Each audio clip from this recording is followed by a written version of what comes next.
अगर कोई सरजमी पर लाने का राजस्थान में किसी को कोई क्रेडिट दिया जाना चाहिए तो मैं समझता हूं कि वो दिलसुख जी। दिलसुख जी न केवल एक जनप्रतिनिधि, मैं समझता हूं कि एमएलए बनना एक कई बार वन कैन बी एमएलए और a parliament member by chance. Joshi ji बैठे हैं, he got several times a very huge number of votes, but ultimately उनका बाएं दाएं से, तो ये एक अलग बात है। आज की तारीख में दिलसुख जी की जो राजनीति या दिलसुख जी जिन हितों के प्रहरी थे, मैं समझता हूँ कि उनमें एक साथ ही कई सूरत हाल थी। He having a Marxist philosophy, he having the safeguard umbrella of the agrarian community, he having the very voice of the common man, जिसका कोई नहीं हो उसके लिए दिलसुख जी ऑलवेज खड़ी थी। दोस्तों, आप सब यहाँ पर उनके बारे में आज कुछ ज्यादा तकरीर और बातें करने का समय नहीं, लेकिन हमने एक सच्चा हमारा प्रहरी खोया है, संरक्षक खोया है, हमारा बड़ा खोया है। और मैं समझता हूँ कि दिलसुख जी के परिजनों से मेरी ये गुजारिश है। हम लक्ष्मणगढ़ के गस्सू गांव में हैं और पूर्व केंद्रीय मंत्री एवं राज्य किसान आयोग के चेयरमैन श्रीमान सीआर चौधरी साहब यहाँ आज दिलसुख राय जी वास्तविक एक बहुत बड़ी इंसान, किसान नेता, जन नेता और लोगों को साथ में लेके चलते, गरीब के कल्याण के लिए सोचते रहते थे। और उनके आकस्मिक निधन से पूरे एरिया को, परिवार को, सबको क्षति हुई है।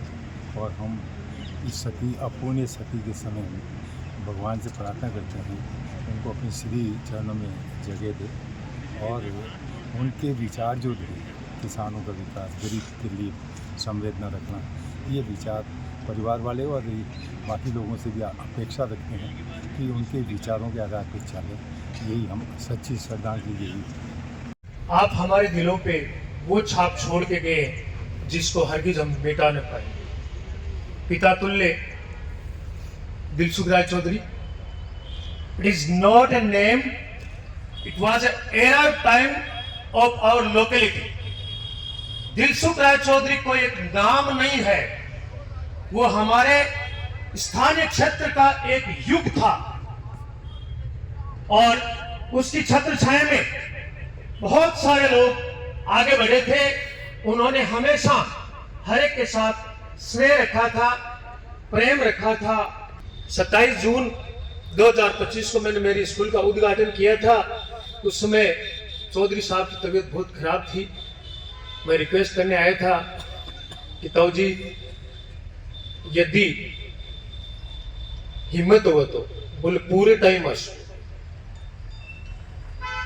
11 बजे से लेकर 3 बजे तक मेरे पूरे प्रोग्राम में वो बैठे रहे थे। और अभी एक वक्ता ने कहा था, मैंने वो सुना था कि जब वो विधायक थे उस समय उनको उस समय की सरकार के मुखिया के द्वारा ये प्रलोभन दिया गया था कि आप हमारे साथ शामिल हो जाइए, आपको कैबिनेट में स्थान मिलेगा। लेकिन उन्होंने एक ही बात कही थी, मैं चौधरी चरण सिंह के आदर्शों पर चलता हूं और उनके ही आदर्शों पर चलता रहूंगा। मैं तो एक छोटा सा आदमी हूँ, चौधरी साहब का मेरे से बहुत स्नेह था। मैं चाहूंगा कि हम चौधरी साहब के आदर्शों को आगे से आगे बढ़ाएं और ये हमारे लिए अपूर्णीय क्षति है। वो एक नाम नहीं, व्यक्ति नहीं था, वो एक युग था।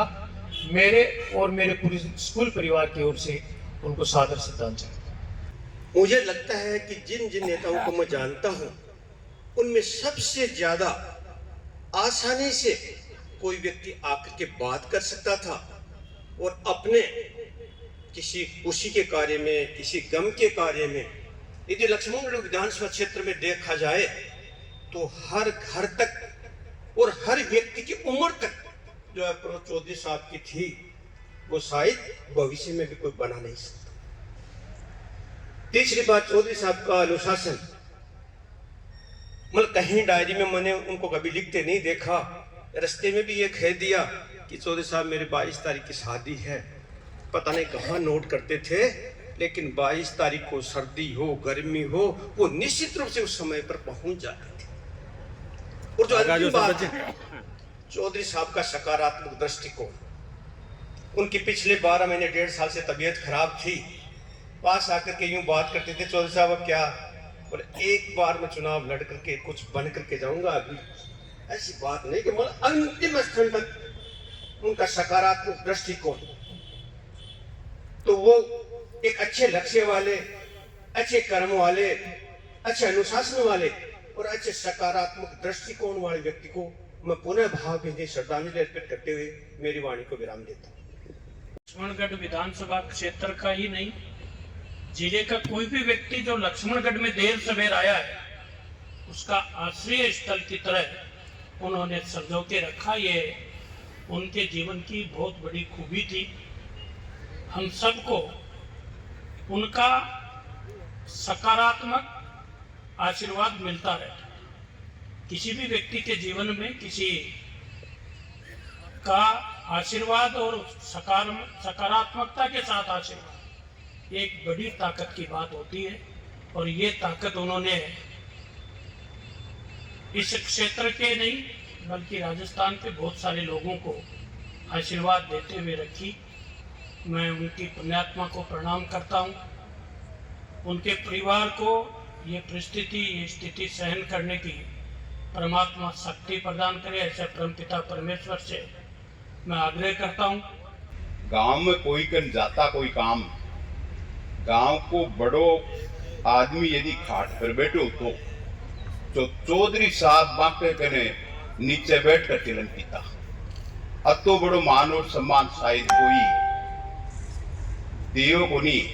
बी के बाद में यदि अटे पेट्रोल पंप पर खाणू खाता होता, दूसरा आदमी कोई आएगा तो आपके करने बैठा कि भट्ठे ही खाणू खुआणो चालू कर दियो। अया कोनी कि मैं एमएलए हूं तो मैं नाके जा कि खाणू खासू, मेरो खाणू नाकासी और जो चाल तो रागी है बिको खाणू नाकासी आई आकली बक देई भेजवा को रखो। एमएलए उठा से थी सर्किट हाउस में मैं रहता, मालोगा को भी जानो आनो बढ़े रहतो।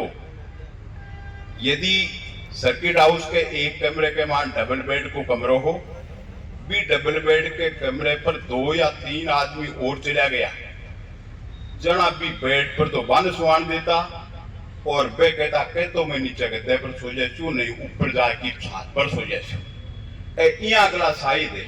अब यहाँ अगलो आदमी, यहाँ अगलो मनुष्य मिले को नहीं जो को आ कहे एमएलए उठा से थी कि थे तो इको पर सो जाओ, मैं कह तो छत पर सो जाए नहीं अटे गद्दे पर सो जाए। यहाँ अगली जगह संसमण हा वे बांके माय नहीं बात था।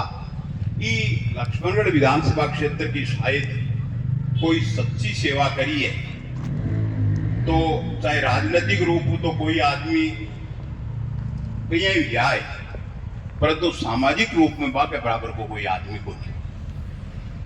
इस क्षेत्र में चौधरी दिलसुख राय जी की यदि कोई बात करे, अपना स्वयंभू चौधरी तो घना ही बन रहा है, परंतु दिलसुख चौधरी जी का नाम या तो दिल्ली में बात करते हैं तो अपने समाज में चौधरी चरण सिंह जी का नाम था, अपने यहाँ चौधरी कुंभाराम जी की बात करते थे, परंतु इस अंचल में शेखावाटी क्षेत्र में शायद दिलसुख चौधरी से बड़ा कोई नाम नहीं हुआ। 30 साल की कम उम्र में उन्होंने पेट्रोल पंप खोल लिया, 30 साल की उम्र में वो सरपंच बन गए और 42 साल की उम्र में वो एमएलए बन गए। विधानसभा क्षेत्र की तरफ से और हमारे कायम खानी समाज की तरफ से इस प्रार्थना सभा में उनको विनम्र श्रद्धांजलि अर्पित करता हूँ। चौधरी साहब एक बहुत ही ईमानदार, सादगी, भले, मिलनसार, ऐसे व्यक्तित्व राजनीति में मिलते नहीं, बिरले ही होते हैं। चौधरी साहब की सादगी और ईमानदारी सब जगह जाहिर है। मैं मेरे वालिद साहब के साथ यहाँ कई बार आता था, पेट्रोल पर रुकते थे। मैं 1990 का जब उन्होंने चुनाव लड़ा उस टाइम मेरे पिताजी प्रधान थे, आपको बताऊंगा। हम पूरे रात दिन उनके साथ घूमते थे, फिरते थे। मैं तो उस टाइम यूनिवर्सिटी से निकला था, ये घासी जी बैठे हैं, हमारे बड़े भाई हैं।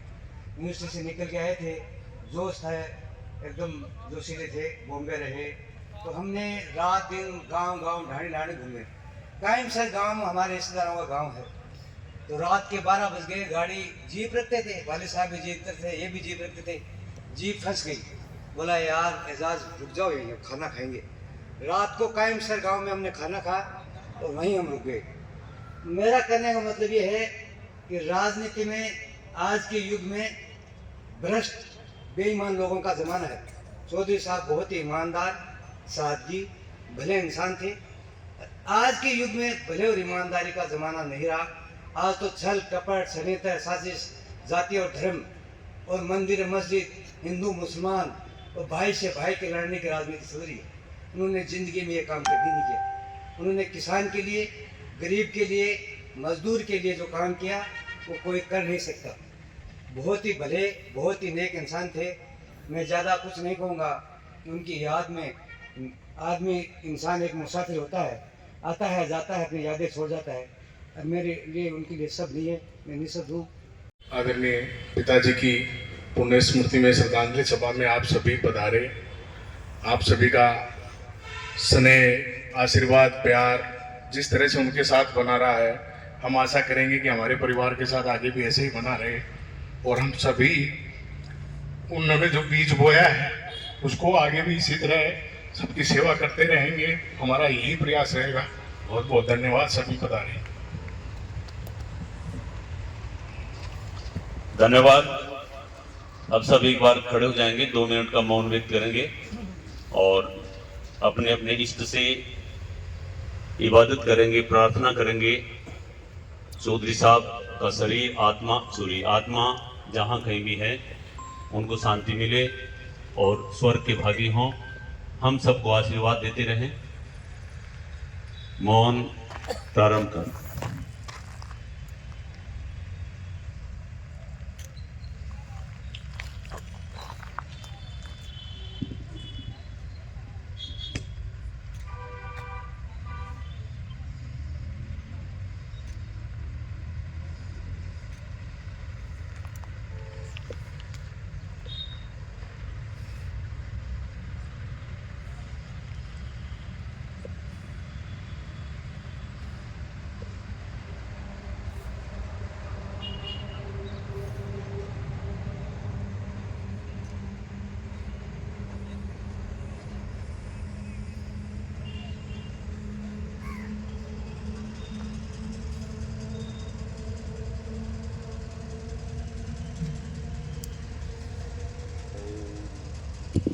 शांति ही शांति।